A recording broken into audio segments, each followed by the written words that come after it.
Okay. Well, this meeting will be recorded, as you probably saw.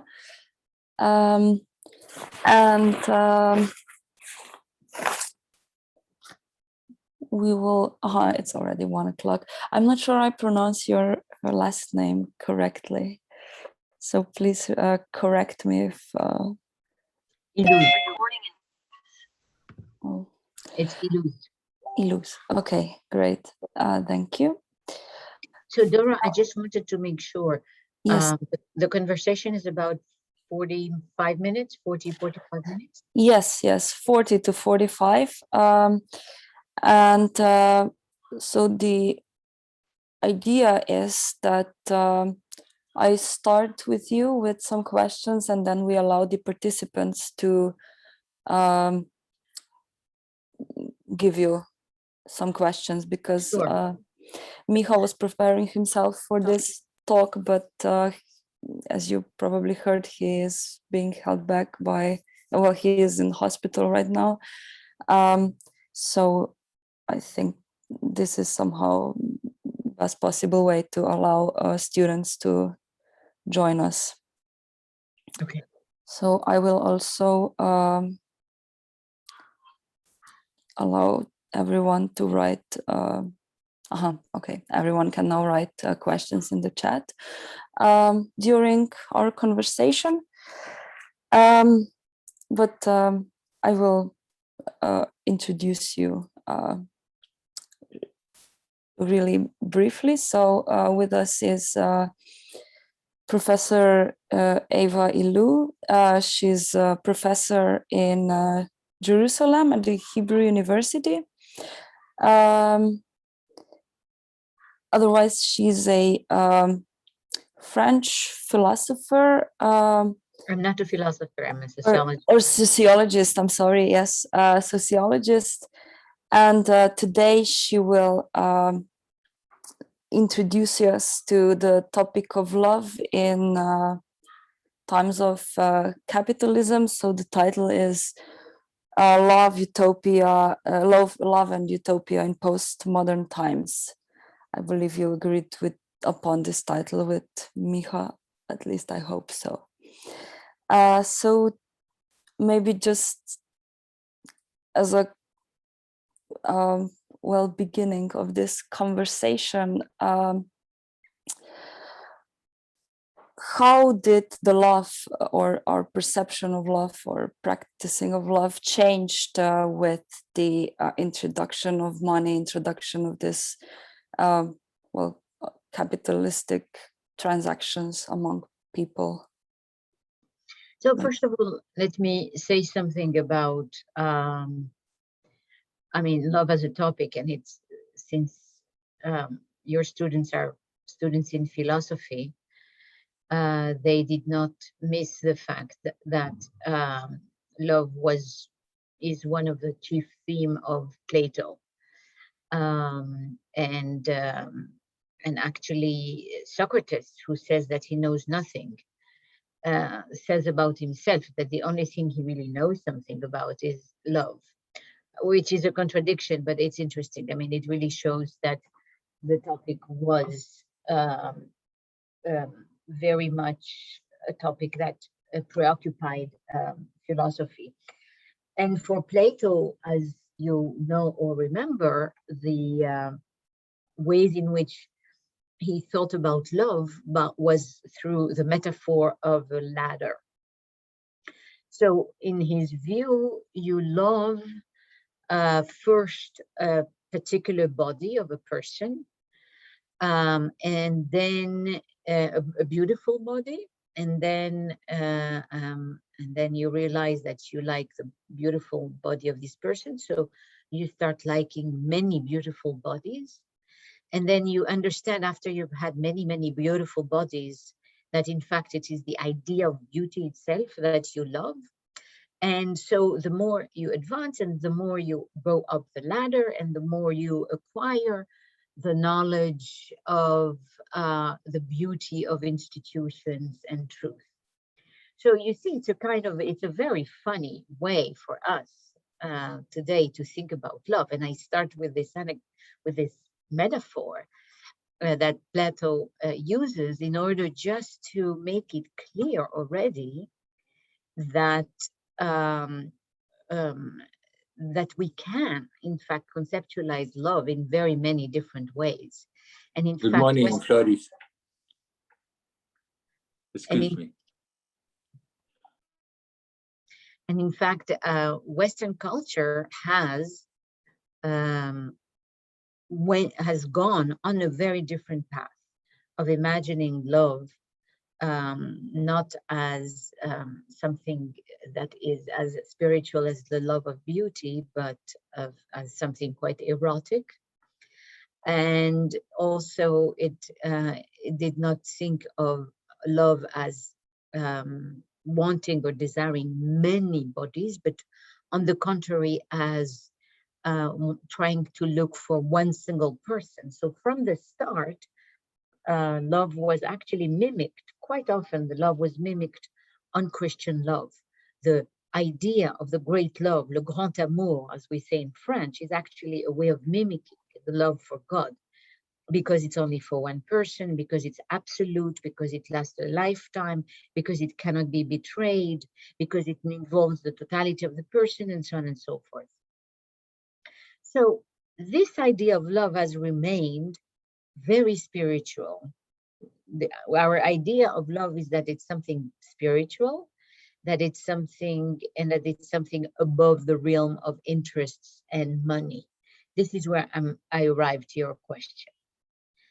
And actually, sociologists and as well as historians show the connections between love and money, or capitalism, if you want. So another word of definition, capitalism is a very specific way of organizing economic exchange. Most societies, most of the time, didn't have anything that looks like capitalism. Capitalism is really a very modern, I would say it's 200, 300 years old. It arose in the West, and it presupposes the freedom of people and of commodities to circulate. And it presupposes that the goal of economic activity is to increase profit. That's a very specific way of doing, of surviving economically. And sociologists like me are different from philosophers. We don't do the same type of work. Whereas I would say philosophers very much want to understand and define concepts. And also philosophers, I guess, are concerned with defining the normative conditions under which you can do or cannot do something. Sociologists try to understand why things are the way they are, which actors, which actual people have an interest in making things look or be the way they are, and how they could have been differently. So after all these definitions that I am putting down, so let me say that, let me go back and say that historians and sociologists view love like everything else, almost, as something that depends very much on human action, as something that depends on the set of symbols and stories we have, and that depends very much also on economic interests. So that means that as long as marriage is very much connected to economic survival, and it was certainly in Europe for a long time, because economy was an economy of scarcity. You did not produce a lot of things.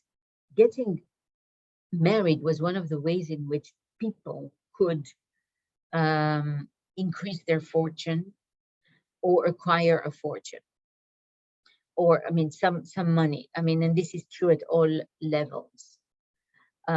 Your partner is going to be an economic asset. That's how you think of your partner.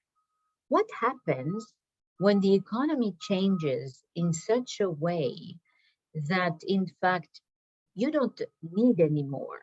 You don't depend that critically anymore on who you marry for your economic survival. You can go and get a job. You can go get a job in a factory. You can go and get a job as a lawyer. You can, as a doctor, you can have a profession, and which will give you adequate money to more than survive, to make money and accumulate a fortune. And when there is business also. Well, what happens is that people are more free to make choices that are not motivated, apparently so, by interest. So romantic love, paradoxically, becomes extremely important in the culture of capitalism. When is that culture? That culture, I would say, starts in the 18th century. This is when the ideas of individualism get formulated. This is when commerce really is, I mean, it was already developed, but really takes off. This is when you have small manufacturing. This is when you have trade already happening between countries throughout the world. So a lot of things are happening. Capitalism goes hand in hand with the genre of the novel. And the genre of the novel is going to be one of the main cultural media giving expression to love, because more and more individuals are going to perceive themselves as free from community and parents, and therefore as free also to choose the partner of their choice. So that's one way, and perhaps an unusual way in which love and capitalism are connected. They are connected in the sense that love does not depend on, that no longer people depend on family. But what my research is about, so far what I said is fairly well known, at least to historians. What my research has been about from the beginning, it has been about showing the deep connection between romantic love and consumer culture. So you said before money, but it's not exactly money. I would say consumer culture. How?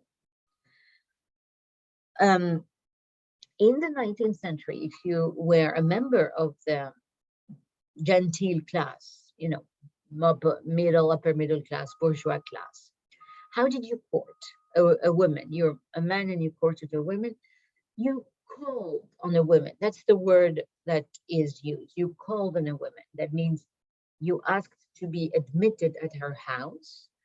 And to do so, people would get information about who you were. And then you were admitted to the house. And in the house, you came and maybe read poetry, played music, walked in the garden. This was the genteel way of courting in the 19th century. With the end of the 19th century, beginning of the 20th century, something new happens, very important, which is the emergence of leisure industries. Leisure industries, by which I mean things like the movie theater, dance halls,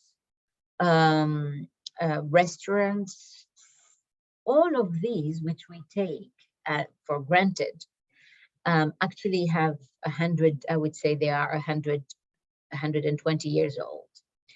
And they start becoming venues for people, young people, to meet, which represented a dramatic break with the codes of conduct until then.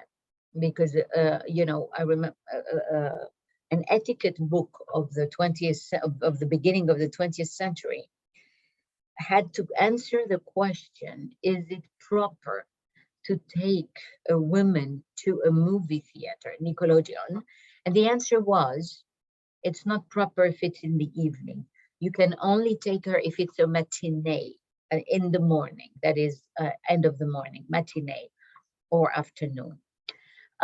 So that shows you that it was a dramatic break, but it was also the ways in which these leisure industries could cater to to a new cultural era, which wanted more freedom, more sexual freedom. And so you have the move, a shift from calling to dating. The word dating, we take it for granted. But what is in dating? When I tell you dating, you hear meeting a person, but actually there is another meaning contained in it. And dating is also going and consuming together a leisure product. And that has become the main ways in which people today meet. They meet outside in the public sphere of leisure, and that has completely transformed actually the terms of the encounter. That was my introduction.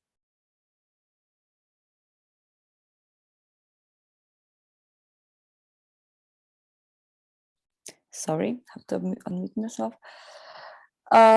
So we could say that what we understand under romantic love has dramatically changed while this with the consumer culture, and this would probably then change the emotions to a certain extent, because love, I mean, not love, but relationships before that were more of something that is a necessity in order to have certain status in society from material point of view. And now we can talk about maybe more leaning towards this emotional part of love. I mean, am I going at least to a certain direction? Was this in a way something that came from this consumerist culture, this idea we have about romantic love, about emotions, in this sense? Which ideal you mean? I mean, you know, this something that was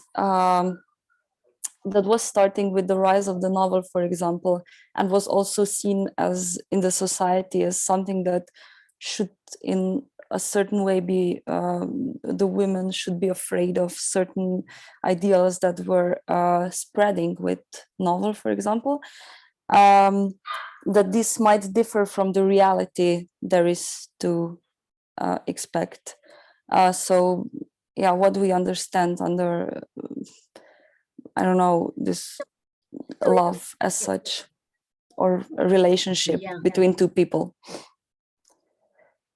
I think you asked two different questions. One part of your question I take to say that capitalist culture went hand in hand with the with putting at the center of culture and at the center of individual life romantic love. And that's indeed a part of the secularization process. What is interesting is that if maybe in a religious Christian culture, achieving the word of God and living a religious life direct, so to speak, the narrative of your life. And I think in a secularized culture, this is replaced by the idea of love, which is not only an idea, not only a feeling, but also a way of constructing your biography. So it becomes really a mover and a shaper of what we call modern individuality, on the one hand. On the other hand, and this is probably what you meant to say also in one of your questions, quite quickly, we see a critique of this image of love in culture. So you could say, for example, that Don Quixote, which is written early in the 16th century, is already a way of being aware of the effect of cheap romances. And, you know, this is a period also where the books start being circulated in Europe. The printing press makes books much cheaper, so more people read, and they read this stuff, cheap romances. So you can say it starts with Don Quixote, and then it ends, so to speak, with Madame Bovary, the great novel by Flaubert, who is a novel about a woman who more or less wastes her life waiting for a Prince Charming who never comes. She's married to a doctor who does not look like a Prince Charming, and he has affairs one after another, and they all end badly. And Flaubert is remarkable in the sense that he really mocks his heroine. He doesn't like her. He thinks she's stupid. She's stupid because she reads these novels and believes in them. So he really, I think, understands very much the modern status of love, which has become a sort of empty sign. It has become a story that we are all longing to live, and a story which makes us, in fact, incapable of confronting the real. And so you have, I would say, two sensibilities or two forces shaping each other in modernity. One in which love plays an enormous role in personal identity, in identity. I would say it plays a role it did not play before. I want to say that this is new, in fact. I mean, when I say new, I think 200 years, but it accentuates itself with time. So that's one thing. And the other thing that is pulling it apart, the opposite tendency to that, is the fact that we have also developed a kind of ironic distance and awareness of what that sentiment is. We have all become Madame Bovary. I mean, no, we are both Madame Bovary and we are Flaubert, being aware that we have learned cliches through cultures, especially through mass media culture. So I would say that irony and cynicism belong to modern culture of love no less than the kind of longing for that, deep, singular, total love that will structure our lives and help shape it. Thank you very much for your answer. Now I will ask, we have 3 hands up. So Michal, yours was first. So please come forward. Okay. Thanks a lot. Okay, so my question is based on reading your book, Why Love Hurts, and the additional parts of the title today, namely Utopia, because I cannot help having the impression that in this book you with these dialectics of reality, imagination, fancy, and all these elements you mentioned, then commodifying this imagination, etc. Okay, special products, marketing, everything. So practically, imagination is given in advance. It's created by marketers that you appreciate much more this. I don't mean philosophy. I don't mean Plato, Diotima, and this then transformed model of the Platonic love in Renaissance. I mean reference to reality, that to some, and it's seen that you judge somehow. It's I don't know. I feel it. Okay, with my bones, reading your book, right? That you appreciate much more these former,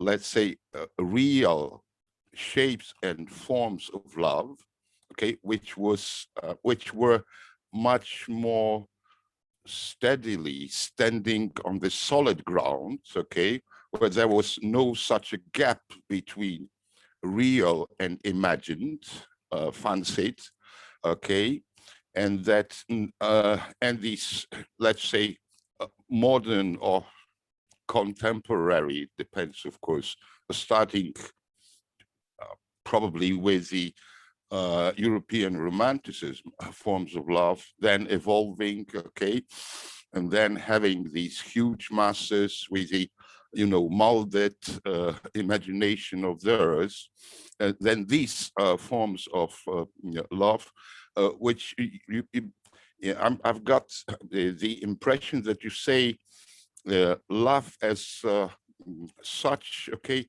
in modernity as a form of illusion simply, okay? So we deceive ourselves simply using this term, okay? And we are just like customers buying ready-made products simply. And it's, of course, specially created. There are illusions, daydreaming, as we use this term, okay? And in the past, considering, let's say, people were much more familiar with the sharp edges of reality, okay? And so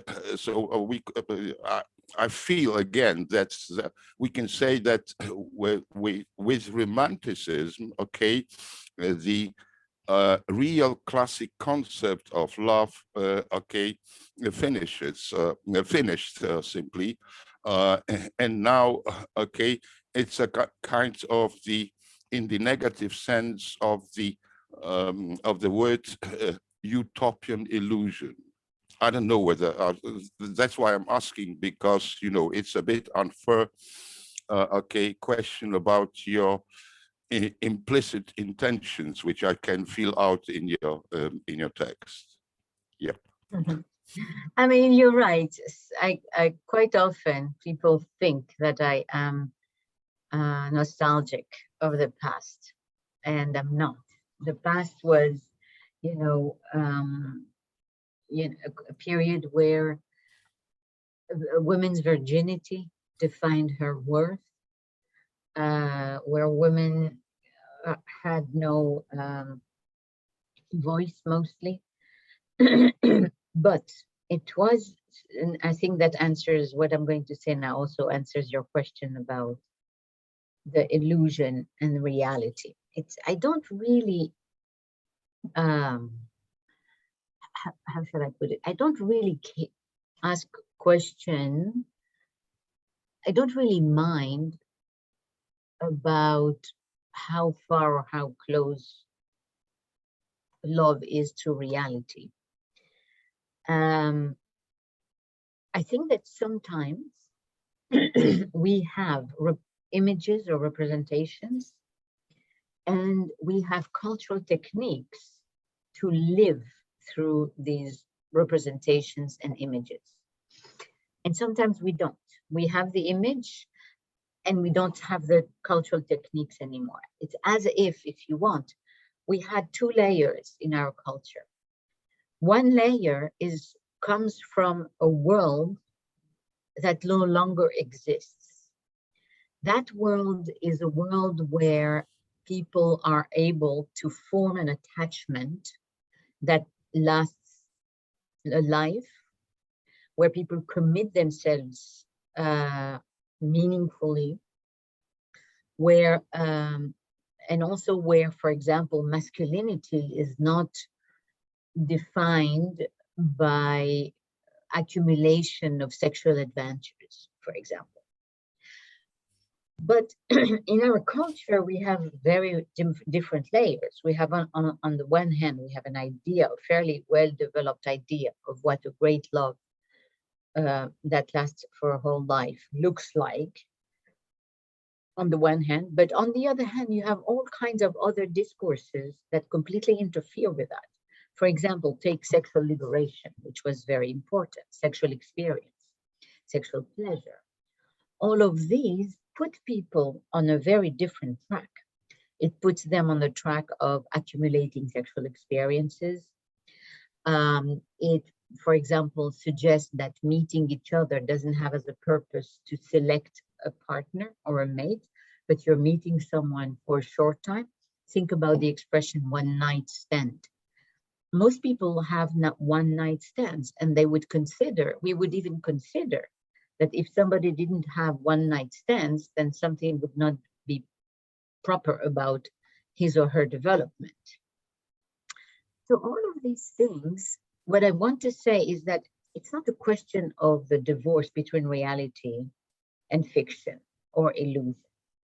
It's the question, it's that in a single culture, you have many, many different cultural layers. And mostly you have a utopia without the technique anymore to reach that utopia. So if the utopia is to meet one person and to live with her ever happily ever after, we no longer have the cultural techniques to reach that. And that, I think, is what my work has been about. It's whether the technology, for technological changes or cultural changes. And that's, I think, one of the reasons why relationships are such a source of agony and misery today. There are many reasons, but one of them is precisely that there is a complete disconnect between the utopia, the depth of the utopia we live, and the lack of cultural resources to achieve it. That's how I would formulate my response to your remark. Okay, thank you. Oh, sorry. Okay, because we have two more hands up, three. So Noah, maybe you could continue with your input. I'm sorry, I just wanted to say if you could not be too long, because No. we will finish in about 10 minutes or so, and I want to answer all your questions. Yes, I'm keeping time here, so yes. So I have a question and a follow-up question, but they're very short. So we were talking about utopia in the sense of what is currently in our society the utopian ideal of love. But what do you think the utopian ideal of love should be in a society? Like what since our current utopian ideal seems to be not making very many people happy, what do you think love should look like in a truly utopian society? And is it possible to achieve that state without changing capitalism? Oh, well, it's a great question. It's the question of a philosopher. That's where I started by saying that philosophers like normative questions. You know, I would say for me, one principle that is very much promoted by capitalism, by, you know, for example, internet dating sites, is the principle of interchangeability. You make everybody interchangeable with everybody. And so literally we become worth less. That is, without a worth. Without a worth. And for me, if I had to say what love should be, it consists of the capacity to really relate to the singularity of a person, and form a deep attachment to that singularity without the desire to optimize your choice.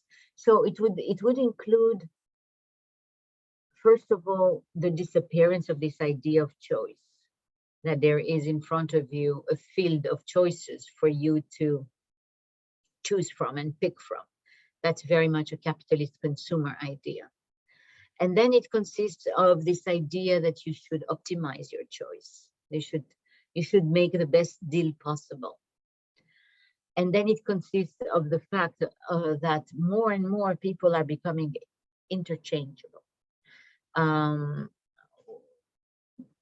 You know, it's very obvious on an internet dating site what it is. Everybody, you know, you switch left or right. This is the Tinder syndrome. And so it operates a devaluation of personhood. I would say for me, love is the capacity to value entirely an object, one single object. I'm aware that it may sound like a conservative response, because today there is a trend towards, for example, polyamory, choosing many objects, having many relationships, or moving from one relationship to another. I don't think that these models would be able to produce singularity and the capacity to form attachment through singularity. So to your question about capitalism, yes, I think that would presuppose a completely different economic order. Yes, absolutely, you're right. Thank you. And now Aurélie and Alon, could you? Yes. Hi. I wanted to ask, modern love or consumeristic love, is it fulfilling the innate desire that we have to love overall, like as a more deep concept in our human psyche? Or is it just another product that we consume in the social space? And if it is not fulfilling, are we somehow like with something else, or are we just going around without any answer to our desires to love and be loved? So I'm not sure I understood everything, because you were cut off. Your speech was cut off, but I tried to guess between the words what you were trying to say. I do think there is an almost innate need for attachment, and that, you know, I love Bowlby's experiments. Bowlby, I think, has showed in a very powerful way how much attachment is central to the development of any human being. And in fact, babies who, you know, in Romanian orphan homes, they found lots of babies or children who were never hugged, who never smiled at. And these babies never developed. I mean, even physically, they were simply half human beings. They couldn't develop. So love is not only emotionally, you know, necessary, it's even biologically necessary. So I think we are, I mean, I hate to use this expression, I think we are biologically programmed, absolutely programmed for love and attachment. I have just no doubt about that. No, I don't think anyone could argue with that. However, that's very different from saying that we need only a specific kind of sexual love. That, no. I think, and this is where, if you want, we can really criticize our culture, which is that it really privileges one type of love, which is sexual love, and has neglected all kinds of other forms of attachment. For example, friendship. Friendship is an extremely powerful motif of action. Or, for example, you know, Christian love, the kind of love that is promoted by religion, is actually, by many religions, is actually for me a very compelling way of you know, having a relationship with the world, relationship of care and giving and altruism. So yes to the first question, but nothing about the kind of heterosexual love. This is far from being the only model of love we have.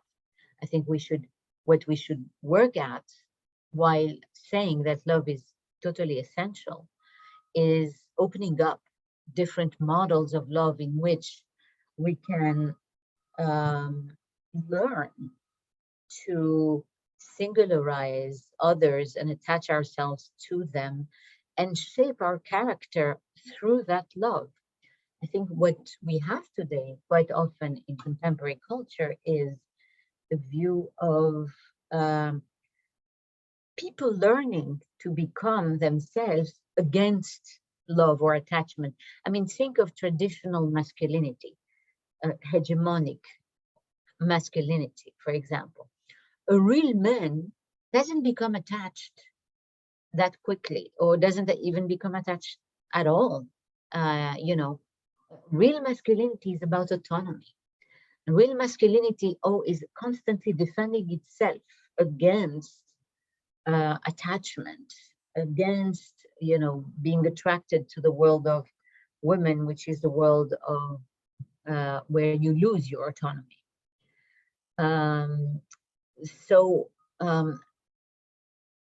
the models of love we have powerful models of love, but they're different for men and women. And being different very much, they don't also enable this meeting that love should enable us to meet. So gender difference, for example, plays a big role in undermining. So it's not enough to say, you know, love should be at the center of our lives. We should, first of all, ask whether our institutions enable that, and whether the models of masculinity and femininity that exist today enable that ideal to be achieved. I think we have one last question. Thank you. So can you take one more question? Yeah, Floris, and then we... Yes, please, Floris. Good. Oh, thank you very much. I thought it was very interesting, the connection you made between this ideal of love and then and the ideal of love for God, that it's perfect and eternal and so on. And I thought we've had all these alternative tendencies in the last in past of secularization, of sexual liberation, of cynicism towards this ideal, as you mentioned. So why is this ideal so persistent in a way that it's still common in romantic comedies and so on? Because I think it corresponds to a deep need and problem of modern individuality. You no longer have communities, and you no longer even really have families. In many places in the world, the family is something people leave very quickly and plays no role. In the United States, for example. And people reconstruct themselves through a mate, and they need a mate to provide them with you know, recognition of who they are, how worth they are, to help them gain a sense of reality in the world. Because when you are on your own, being an individual is really not easy. I mean, maybe it's not easy to live in highly authoritarian and communal society in which reality is very much defined for you. But in our societies where individuals are on their own and are supposed to define for themselves reality, quite often you need somebody else to define, with whom to define reality, to build your own reality. That's why intimacy often consists in building together that reality. And so I think it really has to do with the conditions of life of modern individuals. If we were to find a key to live much more communal lives, say, if we were to live in communities of people where there would be mutual aid between a variety of people, where you would have structures in which you were not alone and you could share the burdens of daily life, both material and psychological, with this community, I think we would not have, I think romantic love would not play such an important role at all. You would play a role, but just one among many. So I think it really has to do with this deep individualization of modern life. Very interesting. Thank you. Thank you. Okay, thank you very much for meeting with us here today. We are very grateful for this interesting talk we had. And I hope we will see you again, maybe on some other event or even on an event like this. Okay, my best wishes to Miha. Thank you very bye-bye. much. I will let him know. Bye-bye. Bye. And to the